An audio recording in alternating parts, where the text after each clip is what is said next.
Hey guys, what's going on? BMcG here, and today we have the long-awaited update to my tier list. It's been about a year since the last video I made on it. I burnt myself out doing like monthly updates, but I think I'm going to try to get back into the groove of things. But like I said, it was a year since I had updated the tier list, which means like 20-something champs had come out. The tier list was it was in pretty rough shape. So we did a stream and I worked with the viewers and we reorganized everything. I kept the same format, but like the top champs in each class and where we ranked people, that's all different. So I also got some cool ideas for the key, like adding some things. So yeah, huge shout out to everyone who hung out in that stream. It was a lot of fun to work with you guys and update this tier list. But like always, the link to this sheet will be in the pinned comment as well as the description of this video, along with any timestamps if you want to jump to certain champions that I talk about. If you guys are familiar with my tier list, we talk about the new champs, the buffed champs, and then we have little icons in the key that show like a stock chart going up and a stock chart going down.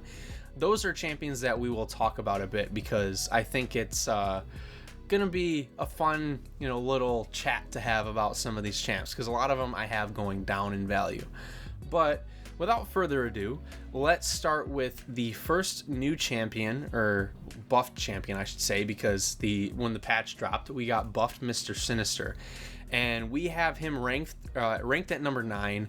But I think pretty much anyone from Kitty Pryde to Mr. Sinister, maybe even Sunspot, are pretty even. I know that this tier list is deceptive. Like, you want to see like the left side and you're like, oh, Silk's better than Spot. And while I think that's the case, the game is so unique and so complex that Spot can be better than Silk in one area where she's better in some other areas. So try to think of it as like the color is pretty equal, and the order from left to right is basically saying that like, hey, this one's better, but generally they're all pretty interchangeable in my opinion. But yeah, back to Mr. Sinister. This dude is pretty nuts now. He has some insane damage over time. He kind of feels like a modern version of Archangel. He counters Purify pretty well. You just parry twice, and if they purify it twice, then you shut off their Purify ability actually by 100%, I believe. And then you just stack up bleeds. You parry heavy and you charge your heavy attack, because when you charge your heavy you pause the stun, and that will allow you to build up certain things on Mr. Sinister. So you'll start building bleed debuffs on yourself, then you'll get a vicious passive, and then once you drop your special 1, you reflect all those bleeds onto the opponent, and you're doing like some insane damage per second. It's pretty nuts. He also still is really annoying on defense. He's arguably more annoying on defense now because he'll build up bleeds on himself after throwing a special 1. So he could just start reflecting degens on you. So then you want to bait special 2s, but then he has a really strong concussion on a special 2. So he's just a really annoying defender now. So like, you really want to bait special 2s with him against most tech champs. A lot of tech champs do counter him, but he's also got the annoying healing where he heals like on critical hits. So I think he's a really solid champion. I think he fits well where I ranked him, which leads into the next champ, which is Negasonic. And I think on paper she counters the skill class the best. Everything she does is passive. She has all non-contact attacks, so she gets around thorns. So Atuma and Korg, they can't do anything to her. She also has just passive everything. So Purify doesn't matter because she just places passives. Debuff immunity doesn't matter. She just places passives. Even the parry stun that she does is passive. So I think she's going to be a really solid addition going forward, but I actually think she might be a little too strong. Her damage isn't like super strong. It's good damage. I'm not gonna like discredit that or anything, but I do think that her just general utility makes her in the realm of how Nimrod turned off certain mutants, because she just turns off every single skill threat that currently exists in the game. But the only thing that is different from her to Nimrod is that she doesn't have some of the best damage per second in the game. Because Nimrod for a while was one of the fastest Battlegrounds attackers. So yeah, that's the difference between her and Nimrod. So I don't think she's that egregious, but like if you can start a new account and only pick one mutant champion, if you pick her, like, yeah, she handles pretty much everything the skill class does. So yeah, she's just really good. She's incinerate based. She places passive incinerates, and yeah, she's just really good. Next up we have Silver Sable, and you guys can see that she's ranked pretty low, and yeah, I'm not a fan. She's got the high skill icon. One really funny thing with her is that if you awaken her, she becomes unplayable against Mystic champions in Battlegrounds if they're running Mystic Dispersion 5 out of 5. You gain 10 cruelty, and that is a guaranteed special 3 when those cruelty expire. So yeah, not good in my opinion for that. And then the best way I can describe her is if you made Kraven easier to play, but took a lot of his damage out of his kit, and then gave her some more utility. She's got really strong disorient on her heavy. Her heavy attack can't miss, so she's a very good photon counter. But her damage is just not that great. It's very AI dependent. You want the opponent to go through her trap back and forth, back and forth, back and forth. And it's a fun kit on paper, but actually applying it to the game and like various node sets and all kinds of champion kits, I don't see it working. Kraven, you know, fun idea, place a trap, bait or push the opponent into it with a special attack, and you stack up your damage. Yeah, it's a great idea on paper, but it just doesn't work in MCOC that well, which is a bummer, because I think the idea for her design is really cool. It just falls apart when you actually try to use her.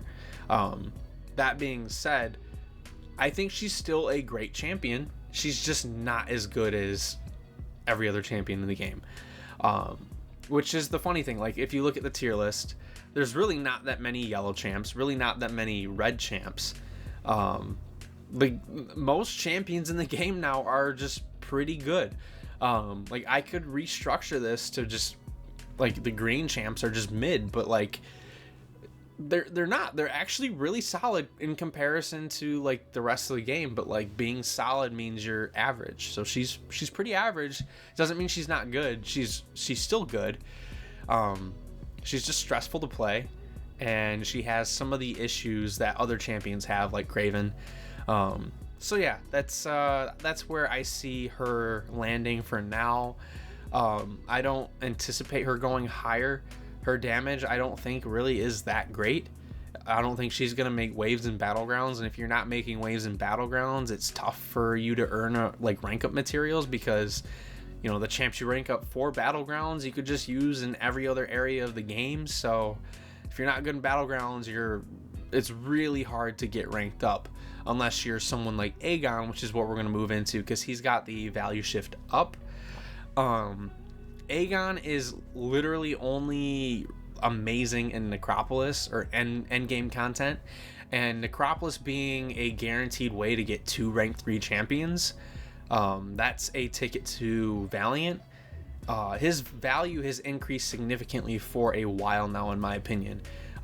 While using him in Necropolis, it's going to be a bit more item costly or unit costly, because you want to heal, you want to revive a lot. He gets through it the easiest and the most like brainless way. Like, you just get hit them, do massive damage numbers, and then revive and go back in and do it again. For a lot of people, that's who they use for Necropolis, and it worked fine. I know some people who had unitless runs using him, and I think that's awesome. I personally didn't use him, but I think his value has increased significantly because rank 3 7-stars are still hard to come by, and he is a ticket to get 2 of them if you don't have Necropolis explored. So yeah, he's like one of those champions that isn't great in Battlegrounds, but he will be a great investment as a 6-star, taking him, all the way up, ascending him Sig 200, 6-star rank 5.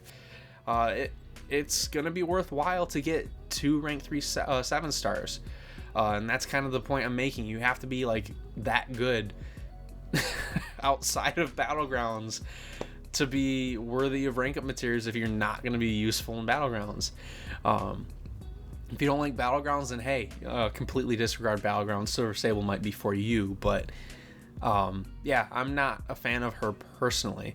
Looking over the tier list, I don't think I put the value shift up on any other champions because I don't think anyone really increased in value, so to say, yet. But we will look at the 5-star locked champions next, which are Quake and Magic. This is pretty easy to just point out. We now have 7-star rank 3 champions. Punching up as a 5-star is not going to be a thing anymore. You will time out in Battlegrounds. It's damn near impossible in Alliance War. I don't think I've seen anyone use Quake in Alliance War in over half a year now. And I even go as far as say a year now.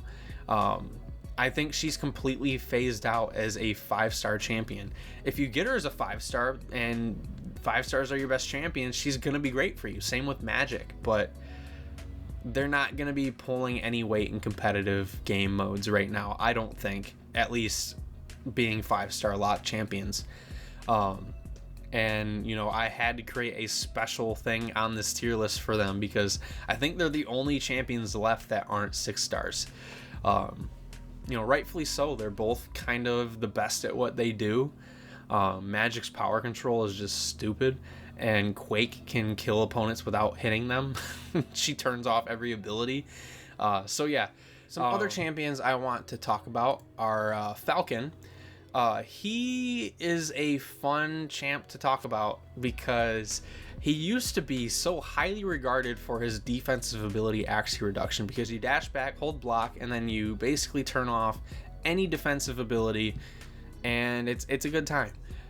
But the annoying thing is that a lot of nodes now are saying that, hey, you can't turn off these abilities. I think it's Axiom something. They were the nodes in Battlegrounds for a while, and you couldn't turn off abilities.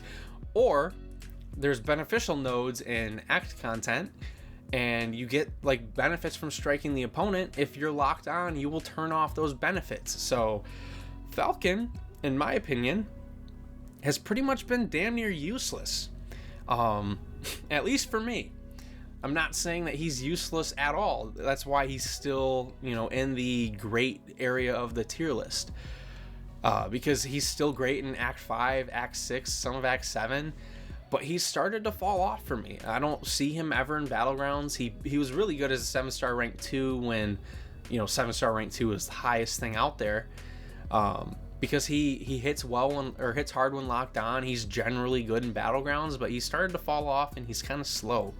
So I don't know where he's going to be at in the future. I think that's a good home for him right there in the top 20, but near the end. But yeah, I don't think he's going to be that great going forward. But he's just kind of like falling off because, certain nodes require you to hit opponents to get benefits, and he turns that off. But next up, we're going to talk about Magneto. Magneto is still one of the best mutants in the game, but with all these new skill champs coming out, the ones that are aimed to be defenders, like Atuma, for example, or Bullseye, for example, he has no way to counter these relevant skill threats. And then you could say, well, no, he's meant to counter tech champions. A lot of tech champions nowadays are getting slapped on with, or getting ability accuracy reduction modifications. A lot of tech champions now are getting the immunity to ability accuracy reduction against mutants slapped into their kits, like Red Skull's buff, or Lady Deathstrike, or who else do we have? Omega Sentinel. We've got Nimrod. A couple other champions have that immunity, and they're metal champions, ones that you say that Magneto should probably stop, but he doesn't. I think he's kind of fallen off a bit. It's kind of weird to say because he doesn't really counter any meta skill threats. And then the tech champions that he counters, or should be countering, they're getting ability accuracy reduction immunity. So yeah, I think he's kind of fallen off. He's still great, and if you get him on a new account, he's going to carry you far, but just keep in mind that he's just not answering any of the like new meta threats. So yeah. Next up, we have Nimrod. He is someone that I think is really, really strong still. Probably one of the most warping tech champs in the game. Still very, very strong. But there have been new champions that have abilities that he cannot counter, and that doesn't really devalue him. But the more champions that come out that he can't counter, that have abilities specifically to counter him trying to counter them, that increases the pool of mutant champions that he can't take, and that will devalue him, in my opinion. He's very good for regen and prowess champions, but there are certain champions now that say, hey, you can't touch my prowess, or I'm going to punish you if you touch my prowess, or I don't have prowess, I have daunted. So yeah, I think they're going to continue doing that, and I think they're going to continue doing that with regen in a way to where Nimrod can't rip it off of them, and it's just going to further decrease his value. But yeah, he's still a great champion, so if you get him, he's going to be useful, but keep in mind, as the meta progresses, I think he might kind of fall off a bit more, but you know, only time will tell. Next up, we've got King Groot. I have him dropping off in value because we got Deathless King Groot, which is basically King Groot 2.0. It's a better version of King Groot. Less regen, more damage, but the regen is still so strong that if you're not getting hit, you'll finish every single fight at a full yellow bar. So once we get our awakening on our 7-star King Groot, or Deathless King Groot, I think just normal King Groot is going to get phased out completely. If you like normal King Groot still more, then hey, have fun using him, but I do think Deathless King Groot is the better King Groot. And I think that is it. I do want to talk about some updates to the tier list, at least in the key. We added a support icon, so champs like War Machine, Odin, they will get some credit for having some support aspects. We have a relic icon, so the way I want to describe the relic icon is like Silk. You heavy charge, first hit, cancel into a striker, do another combo, heavy charge, you get 2 Furies instead of 1 because you had the striker. That's the importance level of the striker that I'm looking at.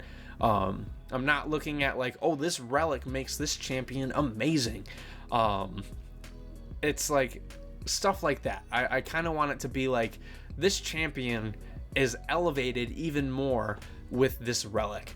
I think we have Gamora with her Gamora relic. It increases ability accuracy on the buffs when they don't fail, or when they fail to trigger. Just because they have a % chance to trigger, and if they don't trigger, then she increases the chance for them to, and it increases her ramp speed significantly, and it makes her one of the best nukes in Battlegrounds, at least from my experience using her. So that's another one. Kushala can get a net regen on blocked hits. It allows her to take bullseye, so like that's another really good one to point out. I still think she'd be number 4 without it, but that's kind of what we're getting at with the relic icon. And then we also added unique. I don't know if this was there before, but if a champion has a cool ability that no other champions really have, we're throwing that unique icon on there and calling it a day. So like who are we looking at? Danny Moonstar, she's got that marked passive, that's unique. She's the only one with it. Thing, he's got insane protection. He's the only one with that ability. Spider-Man Classic turns off the limber mastery and limber nodes. He's the only one with that ability that is that widespread. Classic Daredevil has a 100% chance to evade all projectiles. That's unique, so we threw that on there. Ronin has insane stun locking capabilities. That's unique. We threw it on there. So I hope you guys are understanding what we're doing with that. And I think this is going to be the end of the video. I think I've talked a little too much. I wanted to keep this video a little bit shorter, but it's nearing 20 minutes on my end. Maybe I'll cut it down for you guys, but yeah, let me know what you guys think. Comment down below if you have any input. I love listening to what you guys have to say. I love when you guys tell me I'm wrong. There was a lot of that in the stream. You know, we agreed on a lot of things, but then there was also some things where it's like, no, you gotta bump this champion up. Like Buddy Lee was telling me that Viv Vision needs to go a bit higher. I personally disagreed, and I kept her lower. But if anyone can link any stuff to Viv Vision in the comments down below, let me know, and I will definitely take a look and see if we can bump her up. But with that being said, if you guys enjoyed the video, consider hitting the like buttons and subscribing if you're new. And I'll see you guys for the next video or stream. Peace out.